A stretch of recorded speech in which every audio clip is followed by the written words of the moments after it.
अहंकार मैं बहुत बड़ा, मैं बहुत बड़ा, मैं बहुत बड़ा। अब मेरे को भी लग रहा है ऐसा रखने में वो नमस्कार, वो फूल, वो पेड़े, वो शब्द मेरे को नहीं थे, वो वीर भद्रेश्वर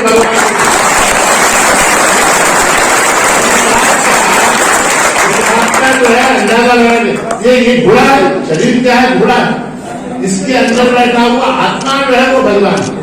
तो जितना भी सम्मान है, जितना भी यश है, जितनी भी कीर्ति है, वो सब उस परमात्मा की है। वो परमात्मा निकल गया तो 2 मिनट में रख सकते घर के लोग, मजा नहीं पड़ेगा। वो परमात्मा अगर चले गया यहाँ से, निकल गया तो जल्दी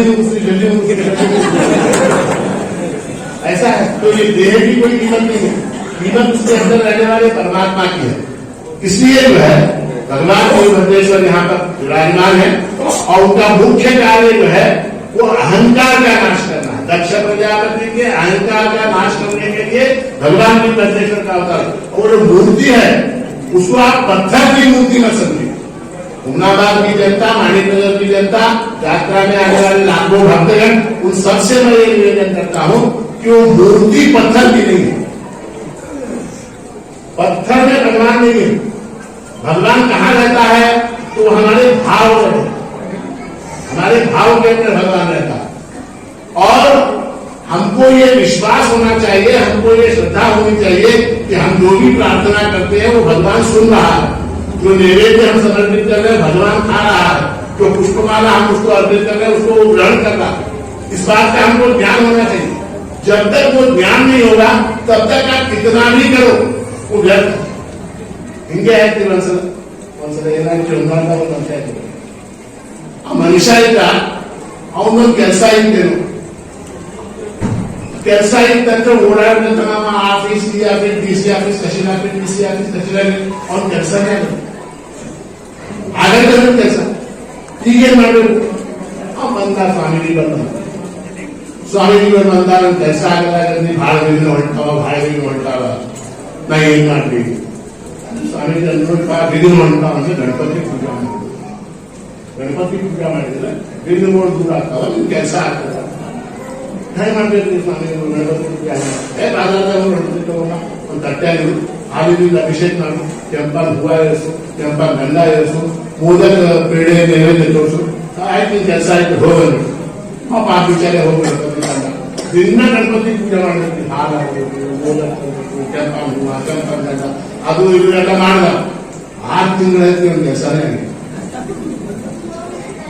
6 ತಿಂಗಳಾಯ್ತು ಕೆಲಸ ಆಗಿಲ್ಲ. ಈಗ ಒಂದಿನ ಡಿಸಿ ಆಫೀಸ್ಗೆ ಹೋಗೋಣ, ಉಲ್ಟಾ ಆಗಿದೆ ಕೆಲಸ. ಅದು ಕರೆಕ್ಟ್ ಆಗಿ ಉಲ್ಟಾನೇ ಆಗ್ತದೆ. ಅವ್ನು ಬಂದು ಹಾಗೆ ಸಿಕ್ಕರೆ ಯಾರ್ಯಾರ ಗಣಪತಿಗಾರ ಸ್ವಾಮಿಗಾರ ಇಬ್ಬರು ನಡೆಸಿ. ಈ ಗಣಪತಿ ನನ್ನ ಕೆಲಸ ಮಾಡಿಲ್ಲ, ಈ ಸ್ವಾಮಿ ನನ್ನ ಸುಮ್ಮನೆ 6 ತಿಂಗಳ ಚಟಾಕ್ ಹಾಲು ಅಂದ್ರೆ ಕೊಡೆ ಬರ್ತದೆ. ಇನ್ನ 6 ತಿಂಗಳು ಚಟಾಕ್ ಹಾಲು, ಮೋದಕ್ ಅಂತ, ಕೆಂಪಾಗ ಹೂವ ಅಂತ, ಆ ಹೂವ ಅಂತ, ಈ ಗಂಟ ಅಂತ, ಆ ಗಂಟ ಅಂತ ಸಿಟ್ಟು ಬಂದು ಆ ಗಣಪತಿ ಬಿಡಾಡ್ಬೇಕು ಅಂತ ಹೋಗಿ ಬಿಡಾಡ್ಬೇಕು. ಗಣಪತಿ ಸುಮ್ಮನೆ ಕೆಲಸದಿಂದ ಬರ್ತದೆ, ಏನ್ ಮಾಡೋದು? ಬಿಡಾಡ್ಬೇಕು. ಹೆಂಡತಿ ಅಂದ್ರು ಅವ್ರು ಮಾಡ್ಬೇಡ್ರಿ, ಚಲೋ ಕಾಣಿಸೋದು, ಗಂಡಾಗಿ ನಂದಿ ಹೆಸರು ಎಲ್ಲರೂ ಇಟ್ಬಿಟ್ರಿ, ಪೂಜಾ ಮಾಡ್ಬೇಡ್ರಿ, ಎಲ್ಲರೂ ಇಟ್ಬಿಡ್ರಿ. ದೇವ್ರ ಮನೆಯ ಜಗಲಿ ಮೇಲೆ ಒಂದು ಮಾಡಾಯ್ತು, ದೇವ್ರ ಜಗಲಿ ಮೇಲೆ ಮಾಡಾಯ್ತು. ಆ ಮಾಡಿದಾಗ ಗಣಪತಿ ಇಟ್ಬಿಟ್ಟು ಪೂಜಾ ಬಂದಾಯ್ತು. ಪೂಜಾ ಬಂದಾಯ್ತು. ಆ ಕೆಲಸ ಆಗ ಡಿಸಿ ಆಫೀಸ್ ಹೋಗ್ಲತ್ತಾನೆ, ಹೋಗ್ಲತ್ತಾನೆ ಕೆಲಸನೇ ಆಗಲ್ಲ. ಈಗೇನ್ ಮಾಡ್ಬೇಕು? ಅವಾಗ ನನ್ಬರ್ ಬಂತು. ಫಸ್ಟ್ ನೈಟ್ ಫೇಲ್ ಆಗಿದೆ. ಈಗ ನನ್ಬರ್ ಬಂತು. ಏನ್ ಮಾಡಿ ಮಾರಾಟ ಏನ್ ಮಾಡಿ ಅಂದ್ರೆ ನೀ ಏನ್ ಮಾಡಿದ್ರಿ? ನನಗೇನ್ ಹೇಳ ರೇಣುಕಾ ಗಣಪತಿ ಪೂಜೆ ಮಾಡಿ ಫೇಲ್ ಆಯ್ತು. ಗಣಪತಿ ಪೂಜೆ ಕೆಲಸ ಕೊಟ್ಟಿಲ್ಲ. ಒಂದ್ ಕೆಲಸ ಮಾಡಿ ಗಣಪತಿ ಅಪ್ಪಿ ಆದ, ಗಣಪತಿ ಅಪ್ಪಿ ಆದ ಶಿವನ್ ಪೂಜೆ ಮಾಡೋದು ಕೆಲಸ ಆಗ್ತದೆ. ನಾ ಹೇಳಿದ್ರು ಶಿವನ್ ಪೂಜೆ ಮಾಡೋದು ಕೆಲಸ ಆಗ್ತದೆ. ಈಗೇನ್ ಮಾಡುವ? ಒಂದ್ ತಗೊಂಬಂದ ಲಿಂಗ, ಒಂದ್ ಲಿಂಗ ತಗೊಂಡ್ಬಂದ್ರು ದಿನ ಪೂಜಾ ಹರ ಹರ ರಾಮದೇವ ಮಾಸ್ವಾಮಿ ಸೌಭ್ಯಾನಿಗೆ ಶುರು ಮಾಡಿದ್ರಿ. ಪೂಜಾ ಶುರು ಮಾಡಿದ್ರು. ಶ್ರಾವಣ ಮಾಸ ಬಂತು ಅಂದ್ರೆ ಸೋಮವಾರ ಶಿವನ್ ಪೂಜಾ ಮಾಡ್ಲತ್ತಾರ. ಆ ಪೂಜಾ ಮಾಡ್ತಾ ಮಾಡ್ತಾ ಏನಾಯ್ತು? ಧೂಪನಾಗ್ರ ಯಾನಿ ಅಂತ ಹೇಳಿ ಅಗರಬತ್ತಿ ಬೆಳೆದಿದೆ. ಉದ್ಬತ್ತಿ ಶಿವನ್ ಉದ್ಬತ್ತಿ ಬೆಳೆದ. ಶಿವನ್ ಉದ್ಬತ್ತಿ ಬೆಳೆದಂತ ಏನಾಯ್ತು? ಆ ಬಗೆಗೇನಂದ್ರೆ ಹಿಂಗ ಹಿಂಗ ಹಿಂಗ ಹಿಂಗ ಅಂತ ಗಣಪತಿ ಕಟ್ಟಿದ್ರೆ ಧೂಮ ಬೆಳೆದ. वो शिव को गणपति बना रहा, वो धुआं जो है वो माड़ा में लगे तो गणपति की तरफ अरे स्थिति आती है कैसा हो गया पुनः उन्होंने सीट बंद भारी सीट बंद और गणपति नोड़ ಅಲ್ಲಿ ಅಲ್ಲಿ ಈ ಕಡೆ ನೋಡಿದ್ರೆ ಹೆಂಡತಿ ಏನಾದ್ರು ಭಕ್ತಿ ಮಾಡ್ತಾರೆ ಹತ್ತಿ ತಗೊಂಡು ಆ ಗಣಪತಿ ಮುಂದಿನಾಗ ಕಿಡ್ಯಾಗ ಸಮೃದ್ಧಾಗ ತುರ್ಕಲ ಶುರು ಮಾಡಿದ್ರಿ ಯಾಕಂತಂದ್ರೆ ಹೊಗಿ ಹೋಗ್ಬಿಟ್ಟು ಅವ ಕೆಲಸನೇ ಮಾಡಿಲ್ಲ ಅವನಿಗೆ ಹೊಗಿ ಅಂಬಣ್ಣನೇ ಏನಾಯ್ತು ಆ ಹೊಗಿ ಗಣಪತಿ ಹೋಗ್ಬಾರ್ದು ಮುಂದಿನ ಹತ್ತಿ ತುರ್ಕಲ ಆ ಗಣಪತಿ ಪ್ರತ್ಯಕ್ಷ ಬಲ ಹೀಗೆ ಬಲ ಬೇಡಂದ್ರೆ ಅಂತ ನಮಸ್ಕಾರ ಮಾಡೋದು ಬಟ್ ಗಣಪತಿ ಸಾಕ್ಷಾತ್ ನೋಡಿದ್ರೆ ಅಂಜಿಕೆ ಅದಾವ್ರಿ ನಮಸ್ಕಾರ ಮಾಡೋದು ಅದು ಹೊರ ದಿನ ಆಮೇಲೆ ಕೊಡ್ರಿ ಬಟ್ ನನ್ನ ಪ್ರಶ್ನೆ ಉತ್ತರ ಹೇಳ್ರಿ 6 ತಿಂಗಳಲ್ಲಿ ನೀವು ಪೂಜೆ ಮಾಡಿದ್ರಿ ನೀವು ಪ್ರತ್ಯಕ್ಷ ಆಗಿಲ್ಲ ಇವತ್ತು ನೀವು ಮೂಗಿನೇ ಹತ್ತಿ ಹಾಕೋಣ ಪ್ರತ್ಯಕ್ಷ ಆಗಿಲ್ಲ ಇದೇ ನನ್ನ ರೇಣುಕಾ ಗಂಗಾನ ಹೇಳ್ತಿದ್ರು ಅಂದ್ರೆ ನಾ ಮೊದಲಿನ ದಿನಾನೇ ನಾ ಇದೇ ಮಾಡ್ತಿದ್ದ ಗಣಪತಿ ಅಂದ್ರು ಹುಚ್ಚ ಮೂಗಿನ ಹತ್ತಿ ತುಗಿದು ನಾ ಪ್ರತ್ಯಕ್ಷ ಆಗಿಲ್ಲ ನಾನು ಆ ಉದ್ಬತ್ತಿ ಸುಗಂಧ ತಗೋಬಹುದು ಅಂತ ಭಾವನೆಯಿಂದ ಉಂಟು ಅದನ್ನ ಪ್ರತ್ಯಕ್ಷ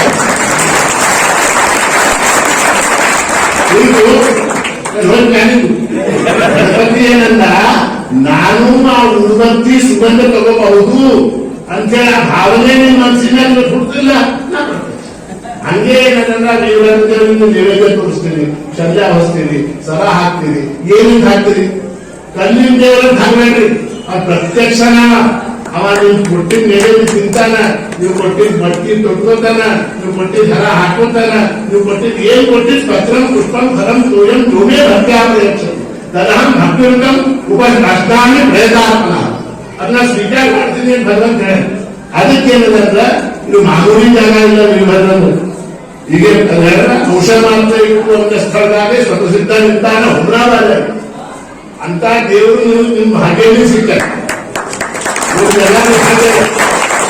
ಇಂಥ ದೇವರು ಸಿಗ್ತಾನೆ ಆ ದೇವ್ರ ಭಕ್ತಿ ಆ ದೇವ್ರ ಮತ್ತೇನ್ ಹೇಳಿ ಮನಸ್ಸು ನನಸ್ಸು ಮಹಾರುದ್ರ ಅಂತ ಹೇಳಿ ಕಿವಿಗೆ ಹೇಳಿಲ್ಲ ಕೇಳಂತೇಳಿ ಕಣ್ಣಿಗೆ ಹೇಳಿಲ್ಲ ನೋಡಂತೇಳಿ ಕೈಗೆ ಹೇಳಿಲ್ಲ ಪೂಜೆ ಮಾಡಂತೇಳಿ ಮನಸ್ಸು ನೆನಸು ಮಹಾರುದ್ರ ಅಂತ ಹೇಳಿ ಯಾಕಂತಂದ್ರೆ ಯಾಕಂತಂದ್ರೆ ನಮ್ಮ ಶರೀರದ 8 ಅವಯವಗಳು ಅದ್ರ ಎಲ್ಲಕ್ಕಿಂತ ಬದಮಾಸ್ ಮನಸ್ಸು ಎಲ್ಲಕ್ಕಿಂತ ಬದಮಾಸ್ ಮನಸ್ಸು ಯಾಕೆ ಈಗ ನೀವೆಲ್ಲ ಕೂತಿದ್ರಿ ಎಲ್ಲರ ಮನಸ್ಸಿಲ್ಲ ಇಲ್ಲ ಕೆಲವ್ರ ಮನಸ್ಸು ದುಕಾನ್ದಾಗ ಹೋಗಿ ಬಂದಿಲ್ಲ ಕೆಲವ್ರ ಮನಸ್ಸು ಮನೆಗೆ ಹೋಗಿ ಬಂದಿಲ್ಲ ಕೆಲವ್ರ ಮನಸ್ಸು ಗಾಡಿಯಲ್ಲಿ ಪಾಸ್ ಮಾಡಿದ್ವಿ ಅದು ಹೋಗಿಟ್ಟು ಚಿಂತಿದಾಗೆಲ್ಲ ಕೆಲವ್ರು ಆ ಕಡೆ ಕೆಲವ್ರು ಈ ಕಡೆ ಕೆಲವು ಎಲ್ಲ ಮನಸ್ಸುಗಳು ಬದಮಾಸ್ ಎಲ್ಲಕ್ಕಿಂತ ಬದಮಾಸ್ ಮನಸ್ಸು ಆ ಮನಸ್ಸಿಗೆ ಕಂಟ್ರೋಲ್ ಮಾಡುತ್ತೆ ಎಲ್ಲ ಕಂಟ್ರೋಲ್ ಆಗುತ್ತೆ ಆ ಮನಸ್ಸಿಗೆ ಕಂಟ್ರೋಲ್ ಹೆಂಗ್ ಮಾಡಬೇಕು ಅದೇ ಉಪಾಯ ಅಂದ್ರೆ ಭಕ್ತಿ ಅದು ಆ ಭಕ್ತಿ ಏನದ ಇಂಥ ಚಲೋ ಅವಸರ ಸಿಗುತ್ತದ ಇವತ್ತಿನ ಹಿಡಿದು 11 ದಿನ ಏನದ ಉತ್ಸವ ನಮ್ ಇವತ್ತು ಉತ್ಸವ ಇವತ್ತು ಸಂಕ್ರಾಂತಿ ಹೇಳ್ಕೊಂಡು 26 ಜನವರಿ ರಥೋತ್ಸವ ತನಕ ಉತ್ಸವ ಆ ಉತ್ಸವದಾಗ ದಿನಾಗಿ ಬರ್ರಿ ಶಾಂತ ಕೊಡು ಗಡಬಡ ಹಾಕೋಬೇಡ್ರಿ ಶಾಂತ ಬರ್ರಿ ಆ ದೇವ್ರ ದರ್ಶನ ಮಾಡ್ರಿ ಎಲ್ಲರ ಒಂದ್ ಕಡೆ ಕೂಡ್ರಿ ಮನಸ್ಸು ನೆನಸು ಮಹಾರುದ್ರ ವೀರಭದ್ರಗೆ ಆ ಮನಸ್ಸಿನ ಏನಂದ್ರೆ ಆ ದೇವರ ಚಿಂತನೆ ಮಾಡ್ರಿ ಆ ದೇವರ ಆಶೀರ್ವಾದ ಬಂದು ನಿಮ್ದೆಲ್ಲಾರು ಒಳ್ಳೇದಾಗ್ಲಿ ನಿಮ್ದೆಲ್ಲಾರು ಕಲ್ಯಾಣ ಆಗ್ಲಿ ನಿಮ್ದೆಲ್ಲಾರು ಶುಭವಾಗಲಿ ಅಂತ ಹೇಳ್ಕೊಂಡು ಇವತ್ತಿನ ಈ ಕಾರ್ಯಕ್ರಮದಾಗ ನನಗೆ ಕರೆಸಿ ನನಗೊಂದು ಮಾತಾಡೋದು ಅವಕಾಶ ಕೊಟ್ರಿ ಸರಿ ನನ್ ವ್ಯೂಸ್ ಶೇರ್ ಮಾಡೋದೊಂದು ಚಾನ್ಸ್ ಕೊಟ್ರಿ ಅದಕ್ಕೆ ಏನಂದ್ರೆ ಸ್ವಾಮೀಜಿ ಗಂಗಾಧರ ಸ್ವಾಮೀಜಿ ಅವರು ನಮ್ಮ ರಾಜಶೇಖರ್ ಪಾಟೀಲ್ ಅವರು ನಮ್ಮ ಚಂದ್ರಶೇಖರ್ ಪಾಟೀಲ್ ಅವರು ನಮ್ಮ ಭೀಮರಾವ್ ಪಾಟೀಲ್ ಅವರು ನಮ್ಮ NLA ಸಾಹೇಬರು ಮತ್ತೆ ಅಭಿಷೇಕ್ ಪಾಟೀಲ್ ವೀರಣ್ಣ ಪಾಟೀಲ್ ಅಧ್ಯಕ್ಷರು ಎಲ್ಲ ಹುಮ್ನಾಬಾದ್ ಮಹಾನಂದ ಎಲ್ಲಾರೇನಂದ್ರೆ ಪ್ರೀತಿಲಿಂದು ಒಂದು ಇದರಿಂದ ಕಾರ್ಯಕ್ರಮ ಹೆಂಗ್ ಮಾಡಿದ್ರಿ ಹಂಗೆ ಏನಂದ್ರೆ ಇವತ್ತು ನಾವು ಉದ್ಘಾಟನೆ ನಾವು ಮಾಡ್ಬಿಟ್ವಿ ನಾವು ಸ್ವಾಮೀಜಿ ಉದ್ಘಾಟನೆ ಮಾಡ್ಬಿಟ್ವಿ ಈಗ ಮುಂದೆ ಏನಂದ್ರೆ ದೊಡ್ಡ ಕಾರ್ಯಕ್ರಮ ಎಲ್ಲಾರು ಕಲಿತು ಒಂದೇ ಮನಸ್ಸು ಒಂದೇ ಏಕತಾ रखते हुए जो है सब लोग एक मन से जो है उन्नाबाद की जनता जो है एक अच्छा भव्य कार्यक्रम करेंगे उसमें हम भी जरूर रहेंगे आप भी रहेंगे उसका डेट वगैरह कैसा करना भी 1 साल टाइम है आप आराम से सोचो आप सोच के जैसा भी आप सोचेंगे उसमें हमारा पूर्ण सहयोग रहेगा।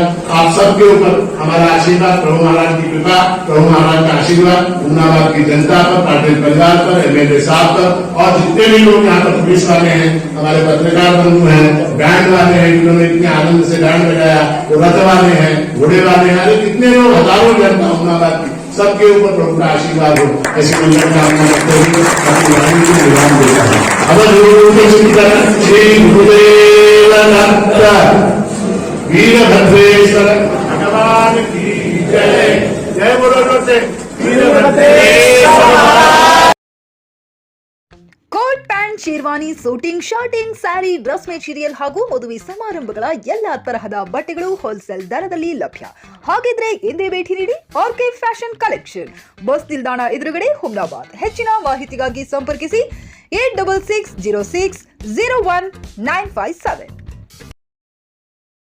ಗ್ರಾಹಕರ ಸ್ಯಾಟಿಸ್ಫ್ಯಾಕ್ಷನ್ ನಲ್ಲಿ ನಂಬರ್ 1 ತೃಪ್ತಿ ದರದಾಯಕ ಶೋರೂಮ್ ನಿಮ್ಮ ಎಸ್ಪಿ ಟಿವಿಎಸ್ ಶೋರೂಮ್ ನಿಮಗಾಗಿ ತಂದಿದೆ ಹೊಸ ಮಾಡೆಲ್ಗಳ ಹೊಸ ಬೈಕ್ಗಳು. ರೈತರಿಗಾಗಿ ಅನುಕೂಲವಾಗಿರುವ ಸೂಪರ್ ಎಕ್ಸೆಲ್ ಕೂಡ ಲಭ್ಯ. ಹಾಗಿದ್ರೆ ಹಿಂದೆ ಭೇಟಿ ನೀಡಿ ಎಸ್ಪಿ ಟಿವಿಎಸ್ ಶೋರೂಮ್ ಮಾಲೀಕರು ಲೋಕೇಶ್ ಆರ್ಜಿ. ಹೆಚ್ಚಿನ ಮಾಹಿತಿಗಾಗಿ ಸಂಪರ್ಕಿಸಿ 8494951009. ನಾಗಲಕ್ಷ್ಮಿ ದಾಬಾ ಹತ್ತಿರ, ಗುಲ್ಬರ್ಗಾ ರೋಡ್, ಹುಮ್ನಾಬಾದ್.